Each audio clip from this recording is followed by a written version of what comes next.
Hey everybody, Rob Mount here, and welcome to the first of possibly many videos that I'm going to put out there in terms of drumming and maybe other topics as well in relation to music. I decided to do, some of my own videos because I figured everybody else does. Why not jump in and do my own? So there you go. So for those of you who've watched this far, today's topic is equipment. And this is going to be probably the longest video that I put out.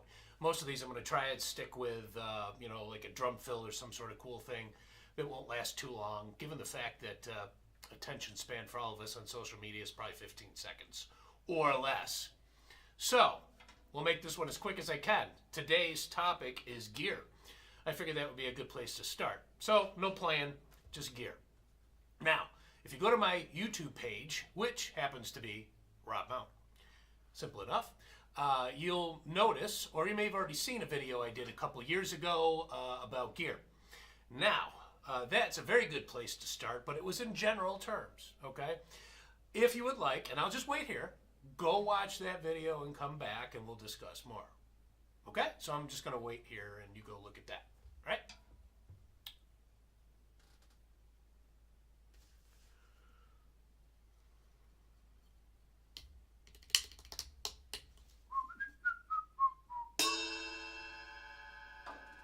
Oh, you're back. Okay, good. So, you've watched that video? Super. If you've watched this video long enough, which hopefully you have, we're going to get into the gear. So, here we go. Cymbals. I still use round ones, like I mentioned in the other video. This year, for 2018, I've decided to pretty much backline all my stuff. I'm going to give that a go instead of beating on my own things. And so I'm going to give that a try. And so what I like to use on my own personal set, which happens to be these, I use 18-inch crashes in the front, which happen to be Zildjian A Customs mediums. And in the back, I've got a couple of 19-inch crashes.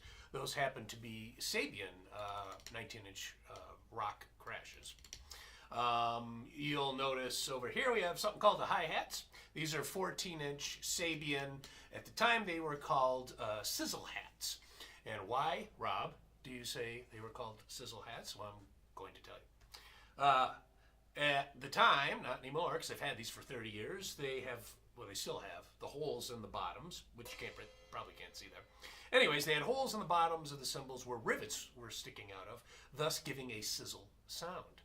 Now, in 30 years of playing these, I've lost the rivets. Go figure. But the cymbals still sound great. Surprisingly enough, I haven't broken them yet. Knock on wood.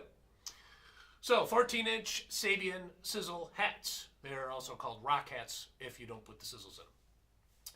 Over here, we have a 22-inch, my ride cymbal. I don't know if you can see it. Maybe this crash is blocking it. It's a 22-inch Istanbul cymbal, and it's very heavy, has a really loud bell, great for rock music. Finally, we have 3 splash cymbals. I have an 8-inch over here. I have a 10-inch over to the right, and in the middle a 12-inch. These are both Sabians, AAX splashes. In the middle is a 12-inch Zildjian rock splash, I guess. I don't really remember. I've had it for quite some time, too. Okay, so, last but not least, I almost forgot, I have a Sabian 19-inch. It's called a Holy China, not because it's religious or anything like that. It has holes in it and sounds quite trashy.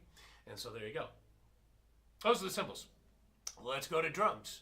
For those of you who are still with me to this point, I do play just like the cymbals are round. I'm using round drums still to this day. I think the round ones sound the best. I've tried many other oblong shapes and sizes.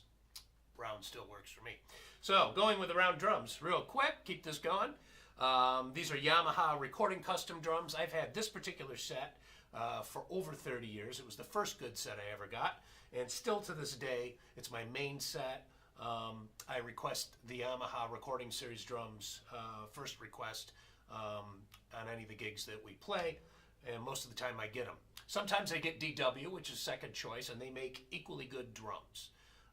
The reason I stick with Yamaha is because, to be honest with you, I like the hardware better and the functionality of the hardware, as well as the fact that both cymbal stands and their seats I can get low because I like to sit low and I like my ride cymbal low, and I just have a tougher time getting those positions with the DW hardware. But other than that, DW makes great stuff too. But anyway, so Yamaha drums, mainly what I request and what I have here are 12-inch, 14-inch rack toms, and then 16 and 18 floor toms.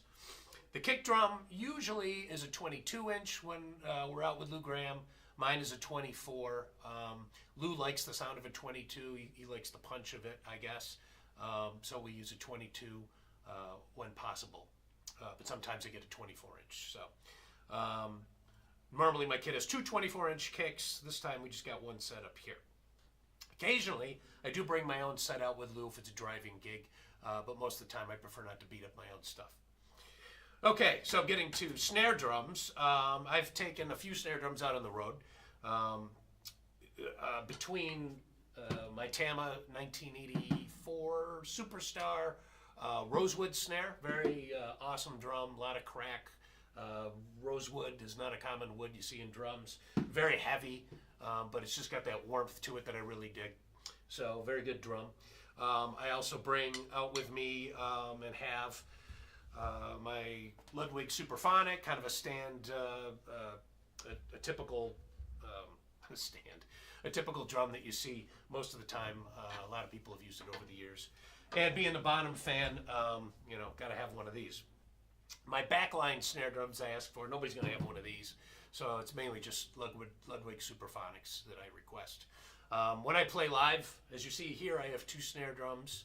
I use my main snare, normal kind of Bonham-ish tuning, a little bit of a ring to it. Although Sonny, our sound guy, mixes that ring right out of the front end. So whenever you hear my drum cam videos and you hear kind of a ringy, little bit of a ring snare drum, he's basically turned the top mic off and just has the bottom microphone going, so you hear no ring whatsoever. So anyways, that's that. Over here, though, I do deaden the heck out of my second snare. I use a drum tack, which is one of my endorsements. This is for some of the newer Foreigner songs that have more of that dead 80s sound.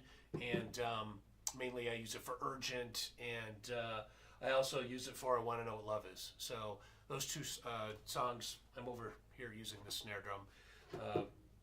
Low tune and drum tacks on there to give it that big, 80s douche, low sound. You know what I mean? Anyways, all right. So lastly, you can't see it, I'm sure, but I have a Yamaha double kick pedal. It's direct drive, real smooth. I dig that, although I request the DW 9000 kick drum pedal, which is, kind of like the industry standard. I use Denmark wooden beaters to give it that big whack on the kick drum, and my hi-hat stand, my go-to hi-hat stand is also DW 9000 two-legged to accommodate the double kick pedal. Okay, lastly, if you've been watching this far, kudos to you. Sticks, I use my endorsing Regal tip. These are 2BX sticks, just a little bit bigger than the 2Bs, and the tip is a little beefier, and so these are awesome sticks. They're made close to home. I'm in Rochester, New York, and they're in Buffalo or Niagara Falls. Very close to home, still a mom and pop operation, and they make great sticks, and so I use them. So, and did you ever do this with a pencil in school where you just kind of shake it and make it look like it's bending and warbling? Okay, maybe you haven't, but I just did there. So I mentioned Regal Tip, drum tacks, another cool company I endorse. Also my in-ears, I've gone to using in-ears. Last year I bought a pair of JH Audio, Jerry Harvey Audio, Roxanne in-ears, and those are phenomenal. If you are going to try out in-ears, thinking about it, I would suggest trying out the JH Audios. They got a bunch of different models. Great sound, great customer service, and so give them a shot. So other than that, I think I've covered it as quick as I can. If you have any questions, feel free to write in. You can get to all my social media and these videos as well on my YouTube channel, and check out my website. It can all be gotten from there. It's www.robmount.com. Okay, this is the longest video I've done, and the others will be short, and I won't be blabbing as much. but hope you got out of my equipment, what I use for Lou Gramm. And mainly, one other thing really quick, I thought I was going, but I'm not. The reason for the big drums, I love them, and that's what I've always played, but the reason I use these with Lou as well, I mean, I have smaller kits, but the big drums I request for Lou is to match kind of the big sound that was, and those are the drums that were used in those days, right? The bigger toms, the bigger kick drums, everything was kind of bigger in the 70s and the 80s. They didn't get to the smaller kits yet until the 90s, really, so. That's why I use them for the Lou gig as well. So, all right, really done this time. www.robmount.com. We will see you next video, next time. See you then.